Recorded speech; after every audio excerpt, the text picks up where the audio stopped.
Um, there's always if you get any coaching and you have a coach saying, "Well, why do you stand like that? Why do you stand lead bass and then tenor bari?"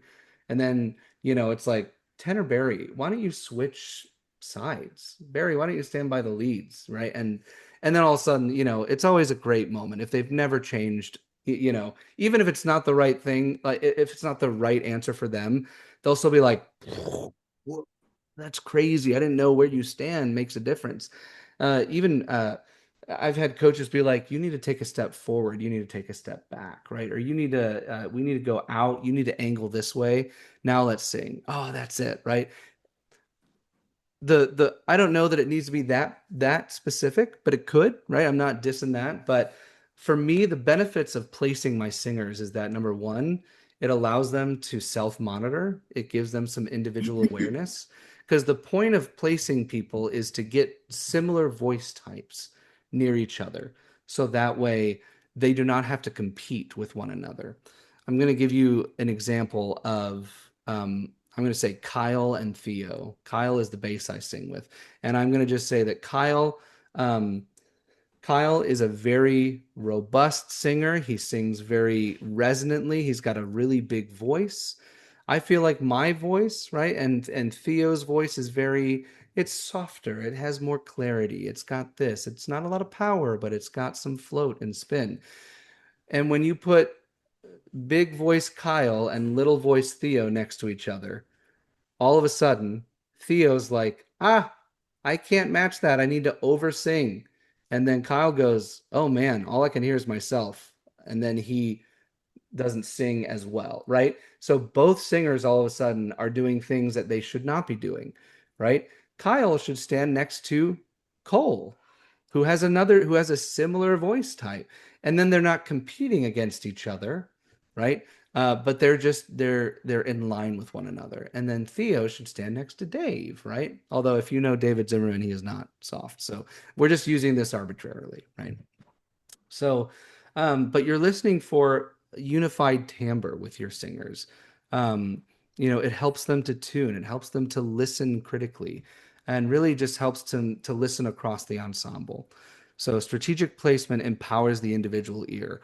Um, and I know that there's certainly mixed opinions and positions on, do we stand in uh, mixed formation or do we stand in sections? And I think it depends, right? It just depends. What do your singers need? What creates the best sound, right? Um, so I think the big thing to ask is, can every singer, just some questions to consider. Can every singer hear a strong model? Can they hear outside their section for tuning? And can they contribute without over singing, right? So Theo, can you say what a strong model is? Does it means like your section leaders or people with yeah, leadership in their voices? yes, I'm actually going to get to that in 2 slides. Yeah, that's a great question. I'm glad you asked that. So here is one system that I use. Um, so I will I will have the whole section stand in a line, and I will do some voice placement. I put similar voices next to each other, and I essentially group singers into one, two, and three, just for simplicity's sake. Um, the ones are the clarion singers. They're kind of they're the Theos, right? They bring clarity, the brilliance and lightness to the sound. um, the Kyles are the threes, right? The core power. They provide the bulk of the sound with resonance, lots of body, a lot of acoustic power. And then two are our Coles and Daves, right? They warm the sound. They support blend. They help to connect sections, things like that. And so oftentimes I will look at so I will kind of place singers, and then I kind of know, okay, I know that Kyle over here and Phil and Dan, they're all threes. Okay. So, and this is generally how I place my ones, twos, and threes. I will put my threes kind of in a wedge on back row and kind of in the middle, because that's where they're going to provide power, but oftentimes that's where a lot of the diffusion comes from. I'm going to put my ones on the ends and the front row when I can, um, because they bring a lot of the sparkle and the clarity to it. and then I'm going to put the twos between them so that they help to bridge the gap between those two sounds. Um, and, I try to really emphasize that this is not hierarchical, right? This is categorical. It is, um, ones are not better than threes. Threes are not better than ones. Twos are not the leftover people, right? um, and honestly, I don't really talk to my singers about, well, am I a three or a one or two, right? This is my information and I have it all in a spreadsheet that I put down. I'm just like, all right, I've got this. I know this. And why I like spreadsheets. If you don't like spreadsheets, don't use a spreadsheet, right? So this is one way that I'll do this, and I will blend this method with this method, which is a so here is kind of an ability chart. So looking at the bottom here, you'll see Q, C, and B. And I've ranked my singers here, or rather, and again, categorical because this is based on experience, right? I'll say a quartet singer is someone who feels comfortable on their own part to sing in a quartet. They're experienced and confident. They're ones that can serve as model singers, or can sing, or perhaps they're like your section leaders, right? Just strong singers that are not um, they don't waver when placed next to other parts or other singers. Like they can hold their own. Um, C, a chorus singer, it's a singer who is comfortable holding their own part. Maybe they're less confident singing on their own, but they love singing in VLQs. They like doing some, they like doing some uh, just recreational quartet singing. They're not like super competitive, right? Sing more freely when hearing their part. They're solid contributors throughout the ensemble. And then we have basic kind of people who are maybe new to barbershop or are still developing singers with their basic skills. They may struggle with notes and confidence. And for them to be successful, they need some extra rapport and really need to be in proximity to strong singers. And so my recommendation is to place them in front of Q singers for support. So here I try to put cue singers near the back, or kind of again, just so that they can help flood down the sound. And when I can, if I have a few, now I don't know that I necessarily have this many singers that I would consider B. I'd say most singers are going to fall in, it's the typical the bell chart. Most are going to fall in the C category, right? Um, and then you might have a few basic and a few quartet. And my encouragement to you is whenever you have um uh like a basic level singer, you want to put them pretty close to like a quartet singer, because that's a good model for them. And eventually the goal is that you'll notice that when you do that, that basic singer then becomes a chorus singer. They learn simply through the modeling. Um, and the quartet singer is often able to kind of not only provide that modeling for folks, but finds great purpose in allowing themselves to kind of serve in that leadership role. For principals, I try to keep, so even when I do mixed voicing, I try to keep voice parts clumped in groups of three or more. Basses toward the back, leads toward the front. Q singers near the back of each clump, B singers in front of Q singers, and C singers kind of fill the remaining spaces, right? The placement principles can vary by repertoire, by style, and by ensemble needs, right? And again, this is a guide, not a rule. So if we were standing in section, um, this is how I might do it. So I'll also consider, are they a 3-2-1, or are they a 3-2-1? So they might be 3Q, 2C, blah, blah. Now that might be too engineer left brain for you. So if that doesn't work, don't use it, right? But I will also say that sometimes I really just need this. And sometimes I really need this. And sometimes I need a mix, right? And the truth is that, you can just use this to inform where you place singers. Um, And I think one of the things that you can do to help kind of battle the this is my spot on the riser is to encourage them that I think part of our show entertainment is that we may have a different standing order for every song so that maybe we want the basses to all sing in a wedge right in the middle and have everyone else scattered because we're singing the Gas House Gang's arrangement of 16 tons, right? And we want all the basses to be this big core sound, right? What if you had that flexibility? Well, guess what? You do. You're the leader. You do it, right? So yeah, some of those things. And I promise, I know we're getting close on time here, so I'll wrap up. But the last thing here is that the repertoire should teach skills, right? So every piece should answer, what are we learning from this? And there really is not, it's not so much like it's not saying you shouldn't pick certain music, but every song has something we can teach, right? So maybe it's like ballads are really good, for example, for teaching legato and for teaching tuning and resonance matching, right? Um, maybe uptunes are good with dynamics, right? And maybe there's a lot of variety you need to program in with, well, really soft here, really present here. Does it teach tuning? Does it teach rhythmic precision? Does it teach some kind of expressive element? Does it help with ensemble listening across the ensemble, right? So, another good exercise I'd encourage you to do is look at all the repertoire in your Dropbox, right? And decide like you're doing with your chorus, like what are the things we do really well? Look at each piece and go, what's kind of the main heart of the piece? If I chose one aspect to teach, what is this one? Um, so like I love Real Time's arrangement of Birth of the Blues. And if I had that in our repertoire, I'd say that's a good piece to teach swing.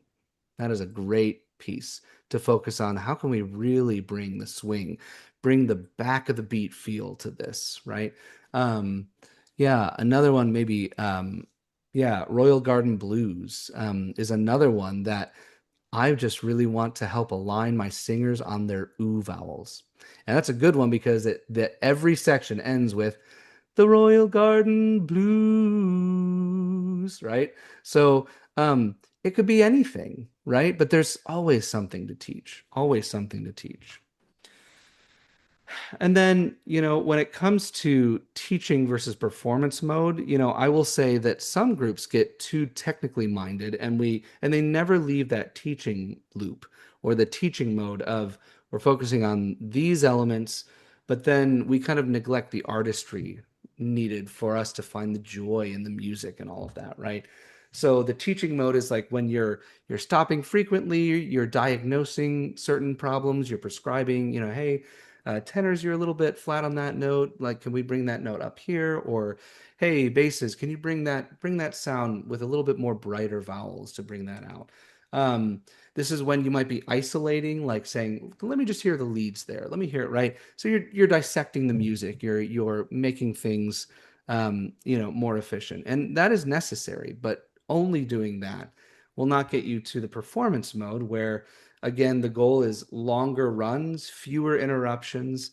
It's where it's a good place to practice singer ownership. It's where the confidence develops. And you can really focus on artistic communication.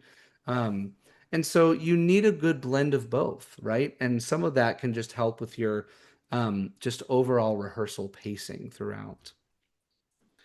So I have a sample rehearsal structure here that I would encourage you to do. So for and again, I am happy to. I'm sure Diane probably has your contact info if you registered for this. She probably has your email. I'm happy to kind of save this as a PDF, all of this, and share that with everybody. So happy to do that. But so I'm just going to go pretty quickly here. But I think what's a purposeful cultural setup you're going to have at the very beginning.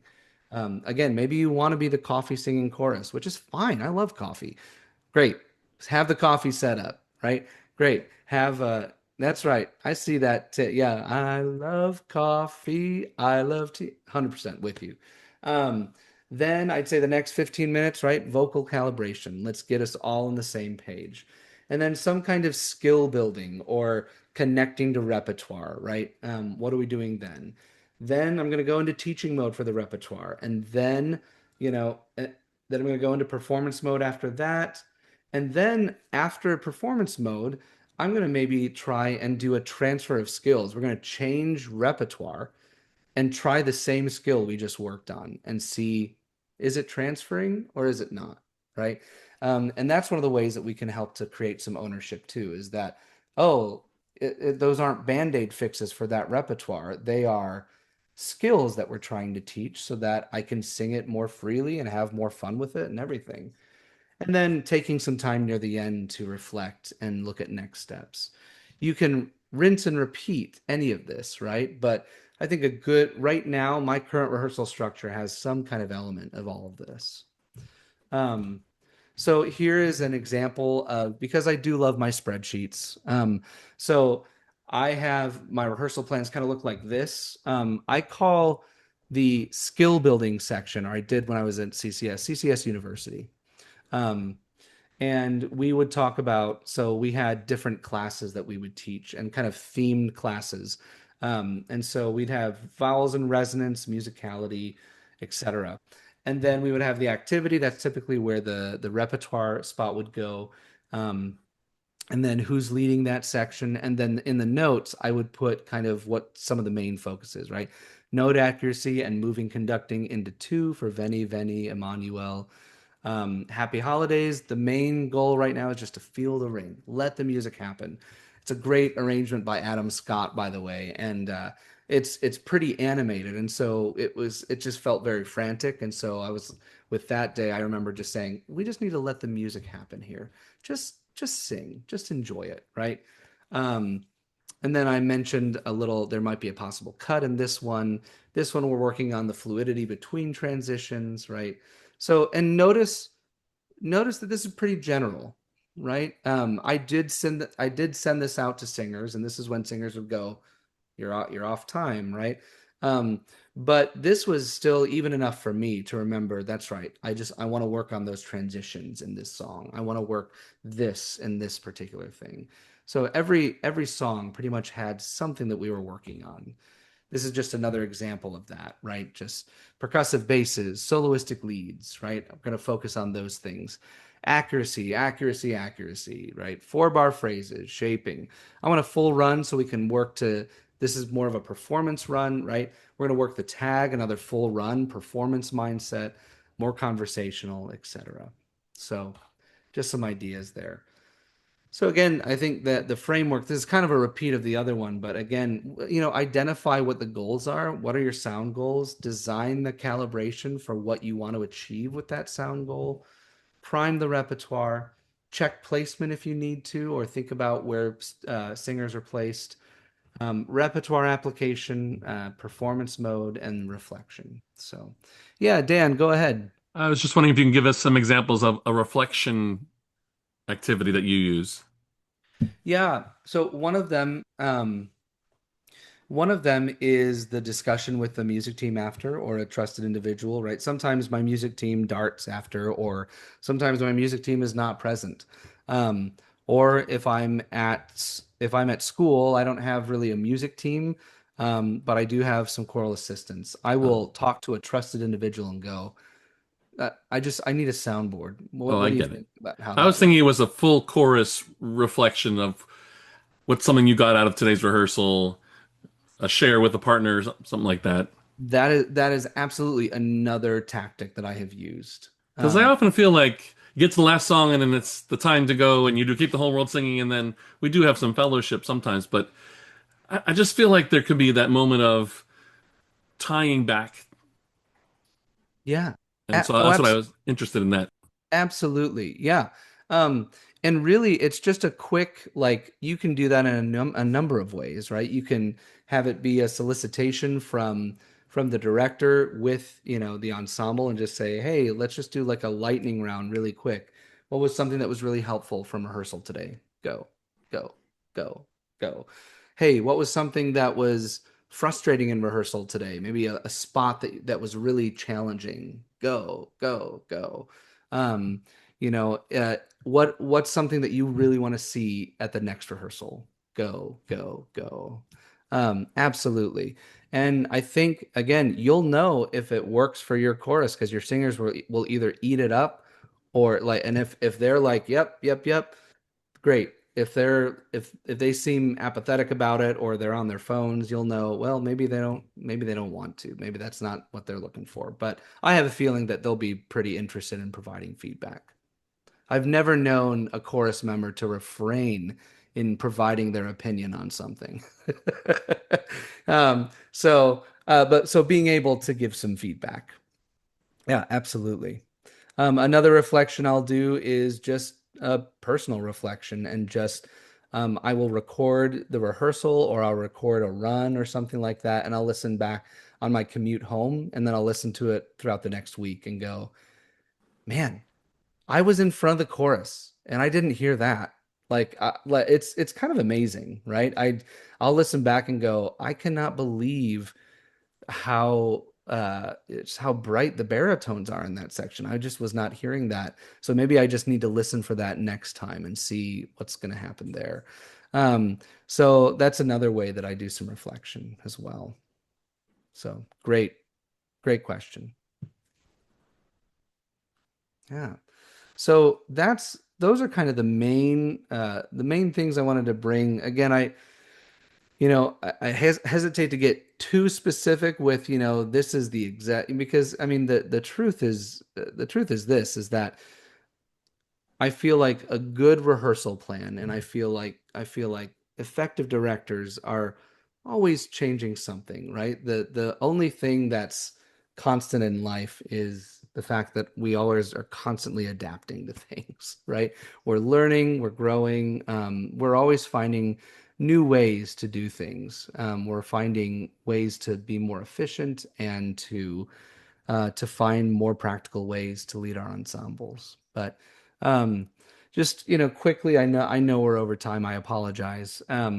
What are there any other questions or reflections or concerns, comments that we can address before we hop off here?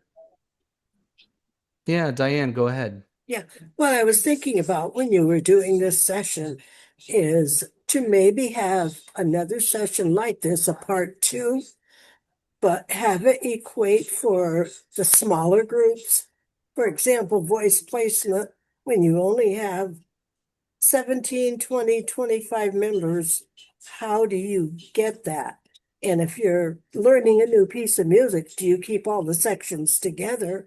Or and do you spread them out just before a gig, um, add a rehearsal plan, stuff like that, I'm thinking. So if the members, whoever's on this call, want to jot me a line, give me a note of what works for you or you would like to know more about, let me see with Theo if we can arrange for a part two of this and bring it down to maybe to the smaller groups, our smaller groups, Yeah, yeah. if And you're really, interested. oh, absolutely. Yeah. If that's something that would be meaningful for folks. Yeah, and really I want to reiterate that I think the some of the riser placement philosophies I have can be applied to smaller groups, right? But Mhm. we can do a whole session on riser placement ideas and tactics, and so I think that would be really, really helpful. So yeah, I think that's a great class idea. I'm writing that down. Yeah. And Other the other oh, thing I'll mention is a reminder of Sunday's class that Theo's doing Sunday for geared towards section leaders and sections, which yeah, should be awesome also. Same time. great. We'll see if it's awesome. We'll see if it's awesome. Yeah, well, verdict still out on that. Yeah, Sue, go ahead. I just wanted to thank you, and it was so good that I'm missing the beginning of GQ for you, Theo. Oh no. Oh no. Well, don't do that. Yeah, No, let's get no, out of no. here. It's I purchased it. I can watch it after the fact. Oh, But I wanted to also thank Ontario District because I'm from Seneca Land and I appreciate that you've invited all of us to these sessions. It's really very helpful and appreciated. yeah. Thank you. Thank you, Diane, for getting this together and NED. Yeah, truly. Yeah, Tom, go ahead.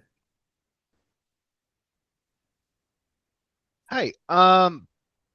So I just wanted to first say thank you, and also I wanted to say Fridays are phenomenal. So if we can continue some on Fridays, that'd be great.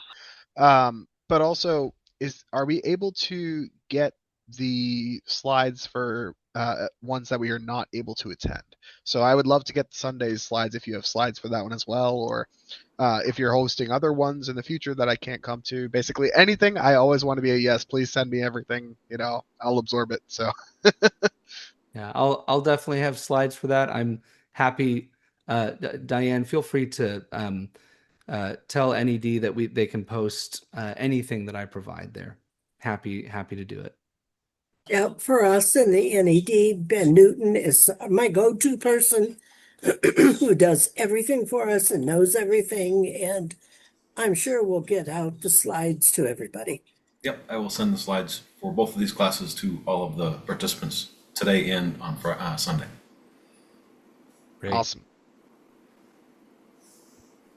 Yeah. Any other yeah, Shelley, go ahead. Yeah, Theo, would this plan pretty much stay the same regardless of the level of the chorus? Yeah, I would say so. I mean, truly, the idea behind this is that you can mold these philosophies to your particular situation. Okay. You know, um, I think, yeah, I really think at any level, there's always something because everyone is working towards something. Mhm. And again, you don't have to make it so ambitious that you're like, that it's like, well, this isn't what our culture is. I think that's why that's really piece number one, that identifying what is the culture and how do we create culture in the ensemble, and what are the goals that we should be approaching, right? And so, yeah, I think it really, you can do this kind of thing for any level chorus, truly. Thank you. Yeah.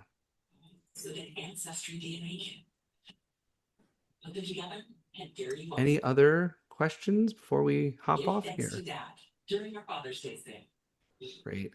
Well, I'm happy to either turn it over to Diane or Ben, but just want to say to all of you, thank you for spending Friday evening with us, and hopefully there was some helpful perspectives there. And thank you all for sharing. For those that have shared, thank you for sharing your experiences, and I look forward to seeing some of you on Sunday or at the next convention or whenever I get to see you. So thank you.